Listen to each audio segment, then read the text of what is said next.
이건 한 문장입니다. 1, 2가 아니라 1 하시고 마음과 뜻과 정성을 다해서 주 너의 하나님을 사랑하라. 그리고 내 이웃을 내 몸과 같이 사랑해라.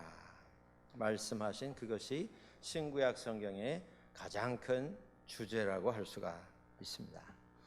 그리고 그 주제를 계속 하나님의 말씀으로 지탱해 나가는, 유지해 나가는 하나의 원칙이 있습니다. 그게 뭐냐면 거룩하라입니다. 주 너희 하나님이 거룩하니 너희도 거룩하라. 하나님의 사랑을 가지고 서로 사랑하되 거룩함이라고 하는 원칙 속에서 이 모든 것을 진행을 하는 것입니다. 그런데 오늘 본문 말씀에 48절에 이런 말씀이 나옵니다. 그러므로 하늘에 계신 너희 아버지의 온전하심과 같이 너희도 온전하라. 이 온전하라, 이 말씀을 우리가 좀 새겨 들을 필요가 있습니다. 우리 한국말에 온전하라 하면 좀 삐뚤어지지 않은 것, 굽어지지 않은 것, 그야말로 다르게 생기지 않은 것, 바른 모습을 뜻합니다. 그런데 성경의 원어를 찾아보면 우리가 이렇게 하고 쉽게 지나갈 수가 없는 아주 깊은, 아주 중요한 내용이 그 안에 들어있는 것을 보게 됩니다. 여기 나오는 온전하라고 하는 것은 완전하라 혹은 완벽하라고 하는 뜻을 가지고 있습니다. 영어 성경에 찾아보시면 be perfect, 무엇이 완벽한 것입니까? 무엇이 퍼펙트한 것입니까? 요만큼도 흠이 없는 것, 요만큼의 착오, 요만큼의 어떤 잘못된 계산도 허락되지 않는 것, 그것이 완벽이라고 하는, 완전이라고 하는, 온전이라고 하는 단어의 뜻입니다. Be perfect, 완벽하라. As your Father in heaven, your God is perfect. 하늘에 계신 너희 하나님이 완벽하신 것처럼 너희도 완벽해라, 이런 뜻입니다. 우리 인생의 궁극적인 목표가 있다면 그것은 완전한 삶을 사는 것입니다. 어떻게 보면 이것은 불가능한 목표처럼 보이기도 합니다. 이 세상에 누가 완전할 수가 있겠습니까? 누가 완벽할 수가 있겠습니까? 그러나 완벽하지는 못한다 할지라도 완벽에 가까운 삶을 사려고 노력하는 것, 그것이 우리 인생 속에서 우리가 기울이고 있는 노력입니다. 그것이 우리의 인생 속에서 우리가 추구하고 있는 목표입니다. 가정 안에서 그래도 지난 5년 전보다는 지금의 모습이 조금 더 완전한 모습으로 만들어져 가는 것을 보는 것, 그것이 우리 삶의 기쁨이 아닙니까? 지금보다 또 5년 후에 우리의 삶이 지금보다는 조금 더 완전한 모습으로 바뀌어 가는 것, 그것이 우리의 목적이 아니겠습니까? 가정뿐이겠습니까? 일터에서도 마찬가지입니다. 사업장에서도 마찬가지고, 직장에서도, 학생들의 학교에서도, 그리고 교회에서도 마찬가지입니다. 이전보다는 조금 더 갖추어져 있는, 조금 더 모든 것을 다 구비한 완전한 모습으로 바뀌어져 가는 것, 이것이 우리의 목적입니다. 목표입니다. 그렇다고 한다면 완전한 사람은 어떤 사람이겠는가? 완벽한 사람은 어떤 사람이겠는가 하는 것입니다.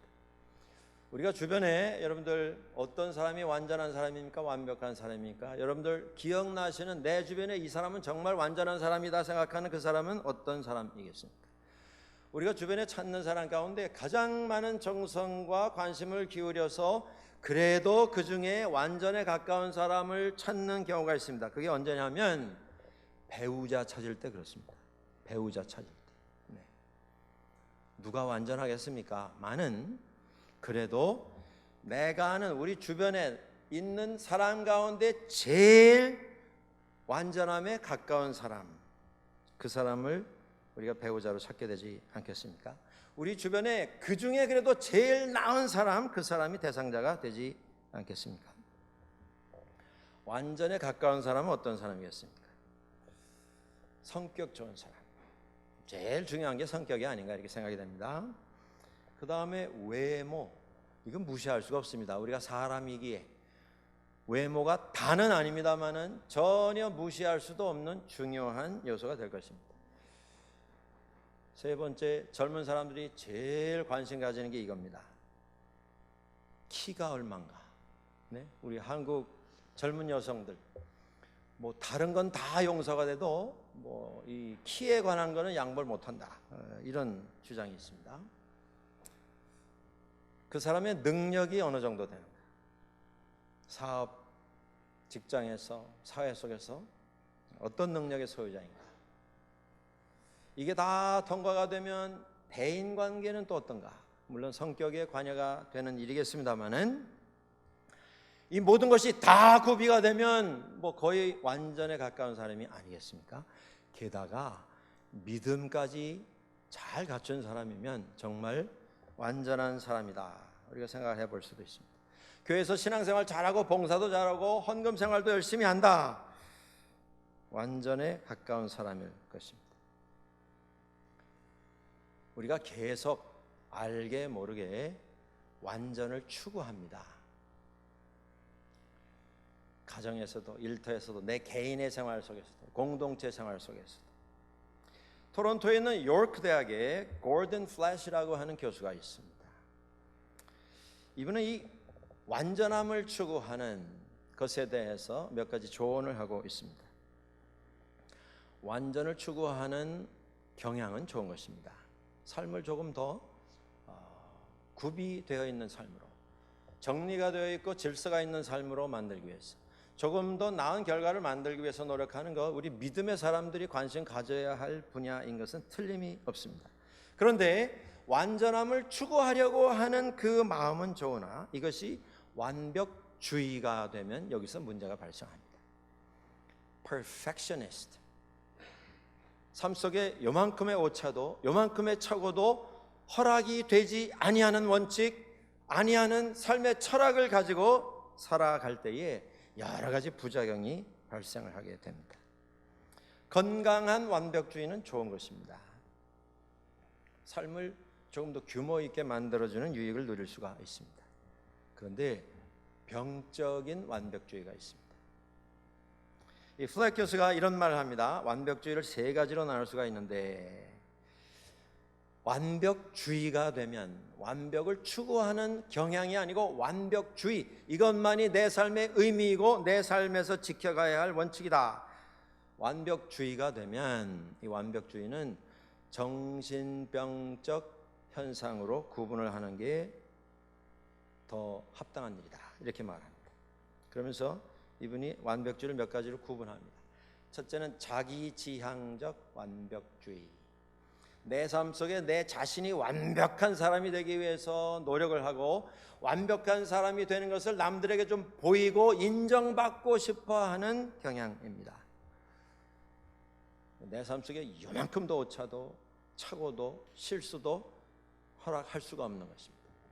두 번째, 타인지향적 완벽주의가 있습니다. 이것은 내가 내 자신의 삶만 규모 있게 만들어 가려고 하는 게 아니라 주변에 있는 사람들에게서도 똑같은 기준을 적용해서 그걸 요구하는 상황이 되는 것입니다. 나는 이렇게 하는데 너는 왜 그렇게 하느냐? 나는 이렇게 하는데 당신은 왜 그렇게 못하느냐? 당신도 좀 이렇게 해라. 여기서부터 문제가 생깁니다. 세 번째 완벽주의 성향이 있는 것은 사회적 완벽주의. 이것은 사회에 함께 살아가고 있는 내 주변에 있는 모든 사람들이, 이 세상이 나에게 완벽을 요구한다라고 하는 강박관념을 가지고 사회생활하는, 인생을 살아가는 사람들입니다.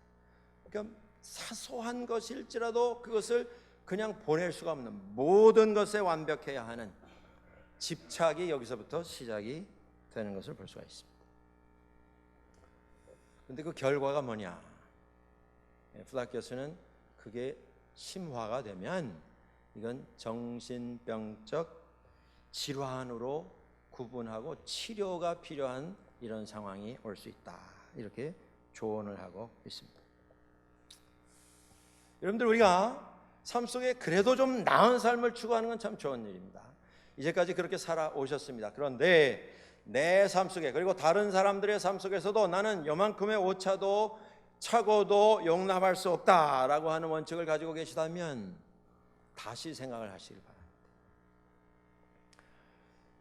제가 같은 교회를 섬기면서 오랫동안 신앙생활을 같이 했던 제 나이 또래의 집사님 한 분이 계십니다. 남자분이십니다. 토론토에 계신 분인데 이분은 사람이 참 좋습니다. 호인입니다. 대인관계 너무 좋고요. 교회 생활 열심히 하고 성실하게 봉사도 잘하는 분입니다. 근데 나이가 30 중반 후반이 돼가는데 결혼을 안 했습니다. 그래서 주변에 있는 분들이 뭐 얼마나 그분에게 좋은 분들 좀 소개를 하려고 노력을 했는지 모릅니다. 그게 뭐 몇 해가 지나서 40이 넘었는데도 결혼이 이루어지지 않았습니다. 그 주변에 있는 분들이 자기가 아는 이 결혼 연령기에 들어있는 분들은 다 그저 소개를 해서 만나게 했습니다. 그렇게 그냥 몇 년을 노력하고 수고를 했는데 이분이 어느 날 또 좋은 분 소개를 받아서 나가봤더니 몇 년 전에 봤던 분이더랍니다. 싫어합니다 이게. 그런데도 안 되는 겁니다 이게. 계속해서 그러다가 한 40 중반에 가서 드디어 어떤 분을 만나서 결혼을 했습니다. 제가 주례를 했는데 제가 그 결혼 준비를 진행을 하면서 또 그 배우자 될 분을 만나서 같이 대화를 하면서 제 마음속에 한 가지 질문이 생겼습니다. 뭐 저뿐이 아니고 그분을 아는 모든 분들이 다 같이 가지고 있었던 질문입니다. 그게 뭐냐면 저분을 만나서 결혼하려고 그동안 10몇 년을 저렇게 기다렸나? 네, 우리가 보기에는 이전에 뭐 수도 없이 많은 분들, 아마 토론토에 잠깐 결혼 정년기에 들어있던 분들, 아직 자기 배우자를 만나지 못한 분들은 뭐 거의 다 연락이 된 것 같아요. 그 정도로 많이 만났는데 그분들 중에는 뭐 소위 세상적으로 정말 조건이 너무 좋은 분들이 많이 있었는데 저분을 만나려고 십몇 년을 이렇게 모든 사람들을 기다리게 했는가? 그런 질문을 해본 적이 있습니다. 여러분들, 제가 이 경험을 통해서 깨닫게 된 것이 하나 있습니다. 그게 뭐냐면 사람의 행복이라고 하는 것이 세상이 말하는 조건, 키부터 그의 능력, 그의 성품, 그의 재력, 그의 신장, 이 모든 조건을 완벽하게 다 만족을 시킬 때 찾아지는 게 아니더라고 하는 것입니다. 우리가 완벽함을 추구는 합니다만은 조건이 다 갖추어질 때 내 삶이 완벽해지는 게 아니고 결혼이 완벽한 결혼이 되는 게 아니고 어떤 분은 이런 조언을 합니다. 조건으로 당신이 완벽해지는 게 아니라 당신은 완벽한 사람이다 라고 말해 주는 사람을 찾는 것이 당신의 행복의 열쇠이다. 이게 참 중요한 말입니다, 여러분들. 우리가 완벽을 추구합니다만은 우리는 완벽을 이룰 수가 없습니다. 우리는 완벽한 존재가 아니기 때문에 그렇습니다. 완벽이라고 하는 조건은 영원히 다 만족시키지 못하게 될 것입니다. 완벽하기 때문에 완벽하다라고 말해주는 게 아니라 부족하지만 어리석지만 아직 갖추지 못한 게 더 많지만 나를 향해서 당신은 완벽한 사람입니다 라고 말해주는 사람을 만나는 것, 그게 행복의 열쇠다라고 하는 것입니다. 이게 무엇입니까? 이게 완벽이 아니고 은혜라고 하는 것입니다. 사랑이라고 하는 것입니다. 정신분석학자로 유명한 프로이드에게 그가 상담을 통해서 정신적 어떤 질환을 치료하는 일을 오래 했는데 그를 만나러 찾아온 사람 가운데 이런 사람들이 많았다고 합니다. 제 아내가 지금 정신적인 문제를 가지고 있습니다. 젊을 때 이러지 않았는데 지금 결혼한 지 20년 30년 되면서 성격이 이상해지고 있습니다. 이걸 좀 잘 분석을 해서 상담을 통해서 좀 행복이 회복되도록 해 주십시오. 그때 프로이드가 이런 대답을 그 남편 되는 분에게 해 줍니다.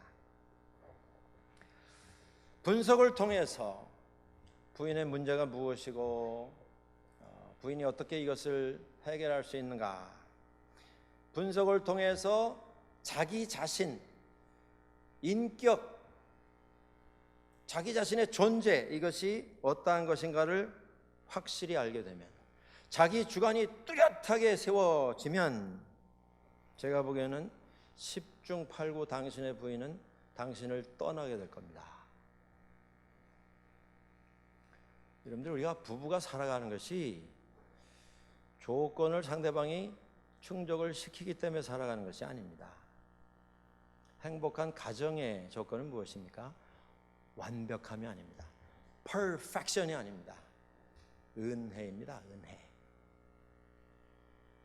하나님은 perfectionist가 아닙니다. 완벽주의자가 아니십니다. 하나님은 완벽주의자도 아니시고 우리에게 완벽함을 요구하시는, 강요하시는 분이 아니십니다.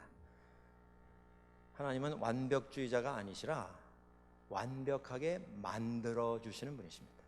God is not a perfectionist. God is the perfecter. 부족하지만, 모자르지만, 고장나 있지만, 삐뚤어져 있지만 그것을 어루만지시고 싸매시고 품으셔서 온전하게 만들어주시는 분, 그분이 하나님이십니다. 우리 사람이 사람 기준을 가지고, 철학을 가지고, 내 어떤 원칙을 가지고 완벽을 만들려고 할 때 우리는 엉뚱한 결과를 내놓게 됩니다. 그 예를 오늘 본문에서 찾아볼 수가 있습니다. 본문 말씀에 마태복음 5장 43절에 그런 말씀이 나옵니다. 내 이웃을 사랑하고 내 원수를 미워하라 하였다는 것을 너희가 들었으나, 여러분들, 구약 성경에는 내 이웃을 사랑하고 내 원수를 미워하라 라는 말씀이 없습니다. 이 말씀의 시작은 레위기 19장 18절에 있는 말씀입니다.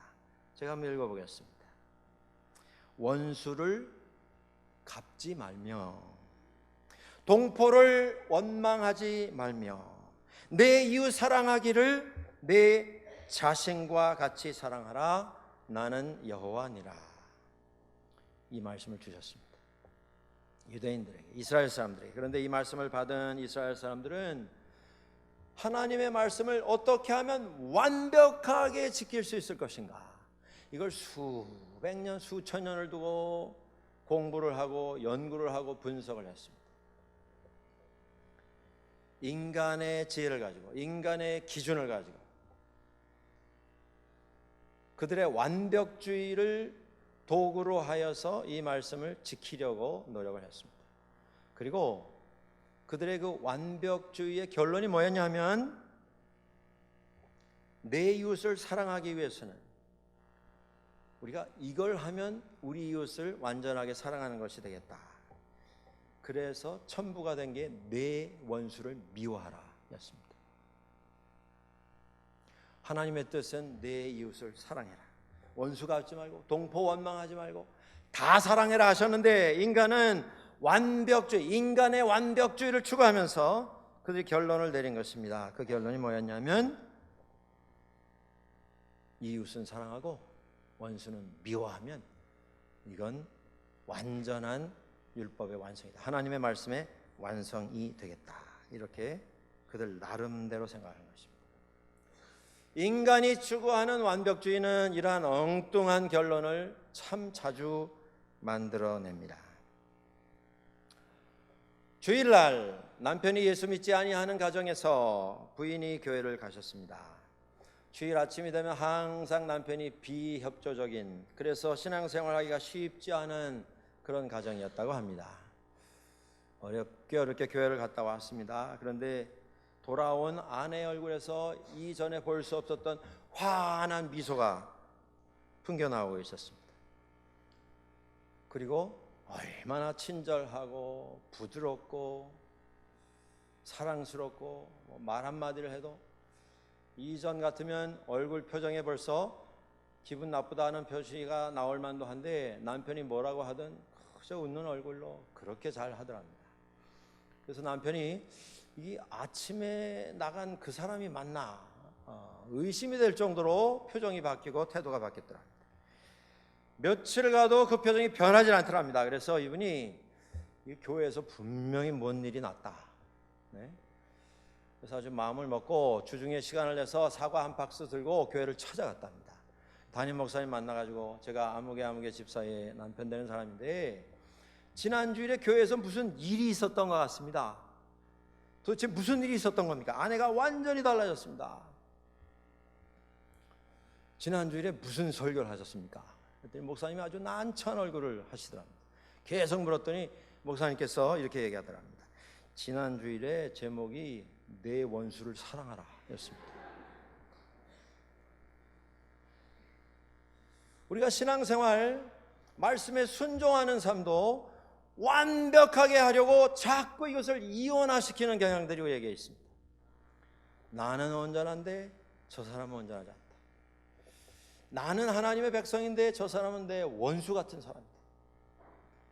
자꾸 나누고 가르고 금을 긋고 담을 쌓는데 우리의 문제가 있습니다. 유대인들이 말씀 잘 지키려고 했는데 그들의 결론이 뭐였냐 하면 이웃을 사랑하고 내 원수를 미워하라. 주시지도 않은 말씀을 첨부를 해서 그것이 완벽한 말씀이라고 생각을 했던 것입니다. 사랑하는 여러분들, 오늘 우리의 믿음의 목적은 내 몸 하나 구원받는 것에서 끝나는 것이 아닙니다. 구원은 어떻게 보면 순간입니다. 우리가 신앙생활 하면서 어느 순간에 내게 깨달음이 옵니다. 내가 예수 그리스도의 은혜가 아니고는 죄에서 노임을 받을 수가 없는, 구원을 받을 수가 없는 비천한 비참한 존재이나 하나님의 은혜로 내가 구원받았다고 하는 깨달음이 오게 될 때 우리는 믿음을 고백하고 구원을 받게 됩니다. 그런데 구원은 이와 같이 한 사건입니다. 우리 믿음의 목적은 구원받는 거기서 끝나는 게 아닙니다. 거기서 시작이 되는 것입니다. 믿음의 목적은 구원받은 자로서 하늘나라의 백성으로서 하나님의 모습을 닮아가는 예수 그리스도의 생각을 가지는 예수 그리스도의 원칙을 가지는 변화되어가는 삶을 살아가는 것, 그것이 우리 믿음의 목적인 것입니다. 하나님의 관심은 나 혼자 예수 믿고 천당 가는 것, 거기서 끝나는 게 아니라고 하는 것입니다. 우리 모두가 구원받아 천국 백성이 되는 것이 하나님의 궁극적인 목적이 되겠습니다마는 그게 다는 아닙니다. 구원받음으로 우리는 천국 백성이 이미 되었습니다. 중요한 게 뭐냐면 이 땅을 살아가는 천국 백성으로서 하나님의 원칙을 가지고 기준을 가지고 매일 우리가 어떻게 더 변화의 삶을 살아갈 것인가, 여기에 맞춰져 있습니다. 우리 한국교회에 많은 장점들이 있습니다. 우리 한국교회의 가장 큰 장점은 열정이라고 할 수 있습니다. 열심. 한국교회처럼 열심히 많은 교회가 없습니다, 여러분. 세상에 어느 교회가 매일 아침에 새벽 기도회를 모이는 교회가 세상에 어디 있습니까? 없습니다. 밤잠을 설쳐가며 아침에 시간을 내어서 주님 전에 모여서 조용한 가운데 삶을 내어놓고 기도하는, 그런데 그것이 어떻게 보면 한국교회의 힘의 원천과 같은 역할을 하고 있습니다. 한국에 소문난 어떤 교회 하나는 새벽 기도회가 3부가 모입니다. 3부. 상상이 되십니까? 아침 4시부터 3번을 모입니다. 그런데 매번 수천 명이 모입니다. 그런 열심 다른 교회에서 어디서 찾아볼 수 있겠습니까? 그런데 이런 장점이 있는가 하면 우리 한국교회가 좀 생각하고 반성해야 할 약한 부분도 있습니다. 그게 뭐냐면 한국교회는 기도의 열심을 통해서 부흥성장, 이것에 초점이 맞춰져 왔습니다. 지난 한 2세대 동안. 그래서 우리가 더 많이 모으고 더 많이 모이고 더 많이 축적하고 더 많이 확장해야 된다. 교회 성장, 선교 사업의 확장 다 필요한 것입니다만은 그것에 너무나 많은 에너지가 투자가 되었습니다.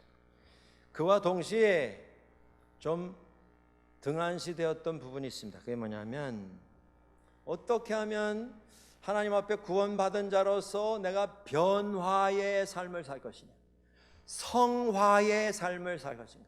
매일의 삶 속에서, 이웃과의 관계 속에서, 가족들과의 관계 속에서 어떻게 하면 예수 그리스도의 마음을 가지고 예수 그리스도의 생각과 말을 가지고 서로를 대하며 살 것인가.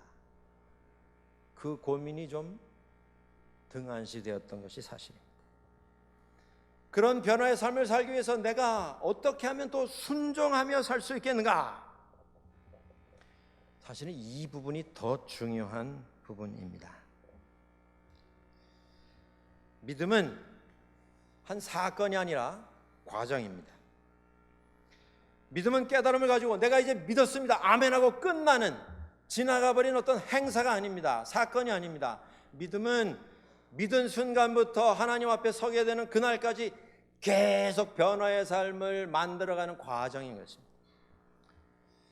베드로후서 1장 4절은 우리에게 이렇게 말씀합니다. 이로써 그 보배롭고 지극히 큰 약속을 우리에게 주사 이 약속으로 말미암아 너희로 정욕을 인하여 세상에서 썩어질 것을 피하고 하나님의 성품에 참여하는 자가 되게 하려 하셨으니. 하나님께서 우리에게 은혜를 주시고 믿음을 주신 이유는 하나님의 일에, 하나님의 뜻에 참여하는 과정을 살아가게 하시도록 우리를 부르셨다, 그런 말씀입니다. 우리는 온전함을 추구하고 있습니다. 온전한 것은 우리가 바라는 목표입니다. 그런데 하나님은 우리에게 완벽을 요구하시지 않습니다. 기대하시지 않습니다. 강요하시지도 않습니다. 세상에 완벽한 인간은 없기 때문입니다. 완벽하면 이미 인간이 아닐 것입니다. 그 사람.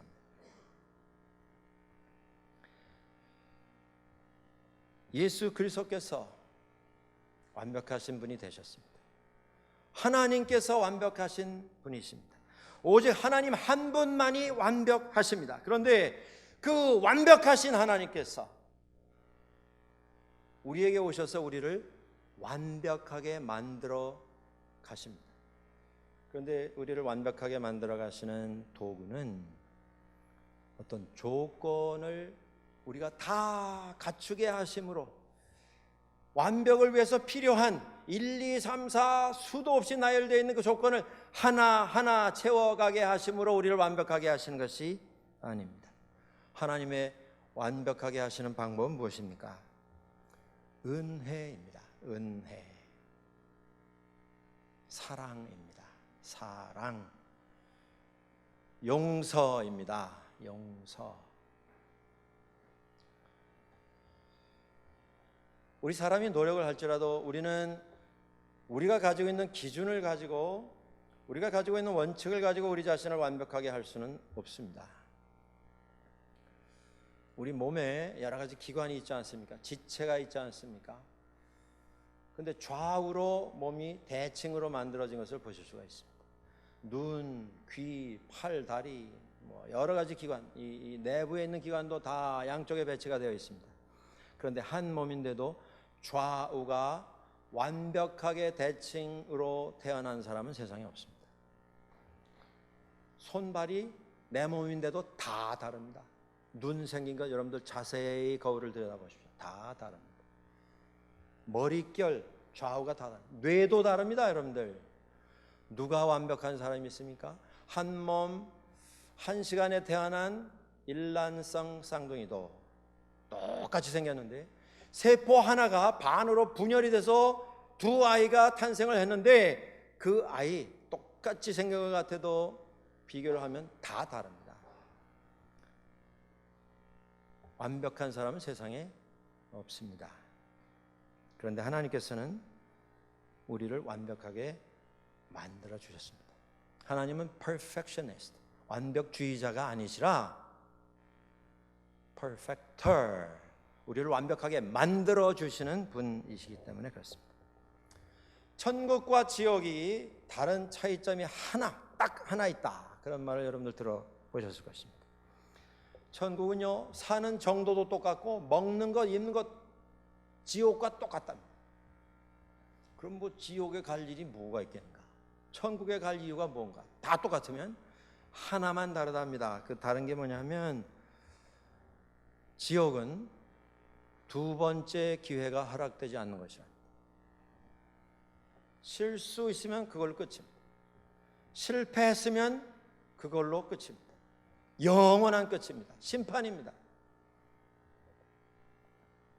오늘 우리가 완벽을 추구하면서 내 삶 속에 이만큼의 오차도 실수도 실패도 허락지 않으려고 하는 이런 원칙을 세우고 살아가면서 혹시 스스로 하나님께서 우리에게 허락해 주신 내 가정을 지옥같이 만들어가고 있지는 않습니까?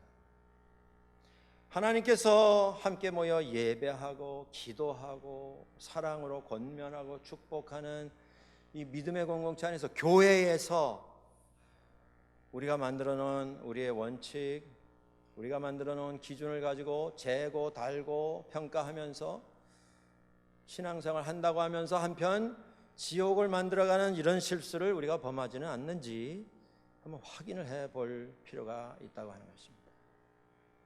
완벽하신 하나님께서 우리를 완벽하게 만들어 주시는데, 우리를 완벽하게 만들어 가시는 그 도구는 조건의 충족이 아니라 은혜입니다. 사랑입니다. 용서입니다. 그래서 예수님께서 말씀하셨습니다.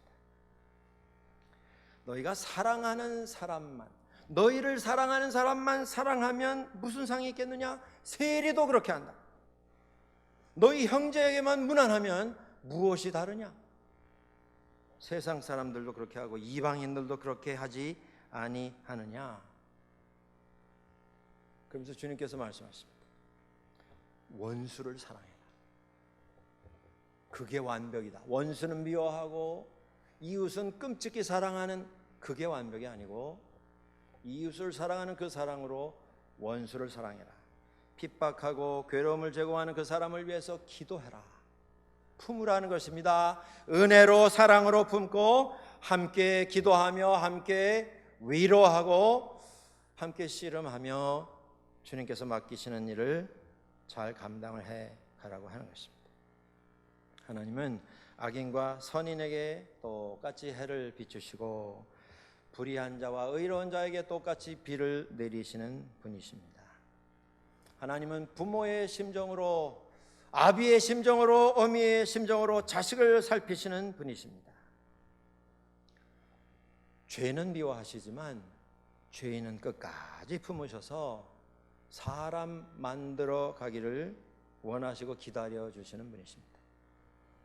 우리가 믿음 생활 잘 하려고 하는 것 꼭 필요한 노력일 것입니다. 그런데 그것이 완벽주의로 흐르지 않도록 우리가 주의를 해야 할 것입니다.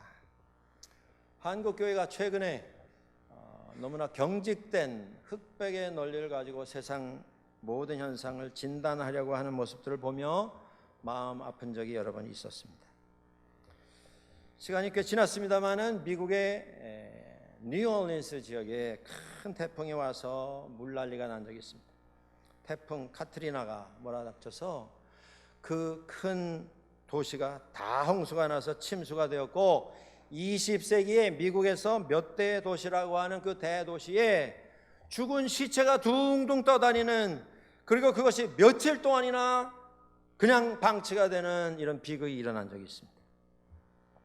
근데 그때 미국의 TV에서 방송 설교를 하는 팻 로버슨이라고 하는 아주 유명한 목회자 가운데 한 사람입니다. 그런데 그 사람이 이런 말을 방송에서 했습니다.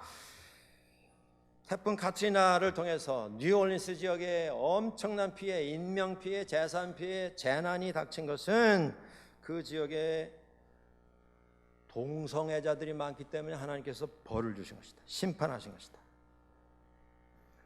미국 얘기뿐이 아닙니다. 우리 한국교회에서 인도에 대지진이 나서 많은 인명피해가 일어나는데 어떤 목사님이 설교 시간에 이건 그 지역에 있는 기독교 선교사들을 박해했기 때문에 하나님께서 그들을 벌 주신 것이다.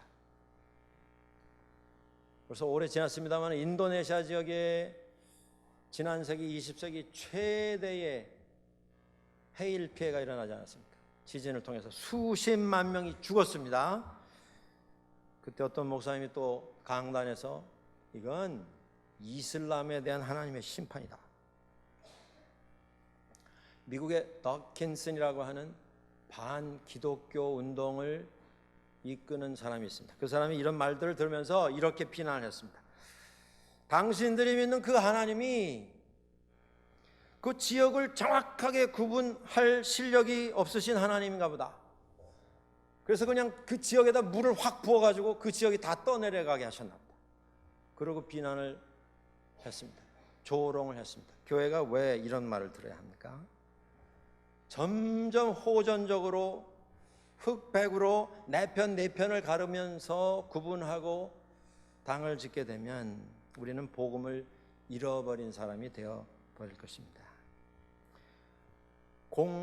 공의보다 더 큰 것이 사랑입니다. 완벽을 만드는 것이 무슨 조건의 충족이 아니라 은혜이고 사랑이고 용서입니다.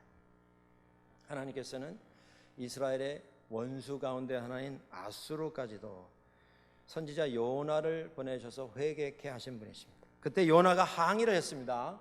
이거 하나님 계산이 잘못됐습니다. 도대체 그들이 뭘 했다고 하나님의 은혜를 얻고 구원을 얻습니까? 이건 망해야 되는 도시 아닙니까? 멸망이 합당한 선거인데 왜 하나님 그들을 구원하시려고 합니까? 그때 하나님께서 말씀하십니다.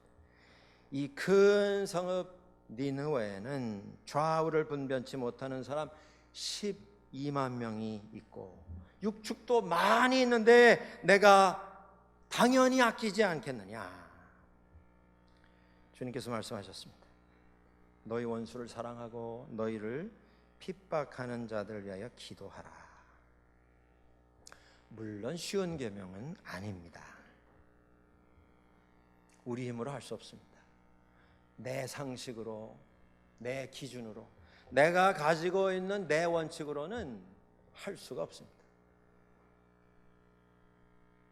나는 완벽주의가 아니기 때문에, 완벽할 수가 없기 때문에. 그러나 완벽하지 않은 우리를 부르셔서 완벽한 존재로 만들어 가시는 하나님의 은혜를 힘입을 때, 사랑을 깨닫게 될 때, 우리를 십자가 위에서 용서하신 그리스도의 그 기도와 쏟으신 피를 기억하게 될 때 우리는 이 일을 할 수 있습니다.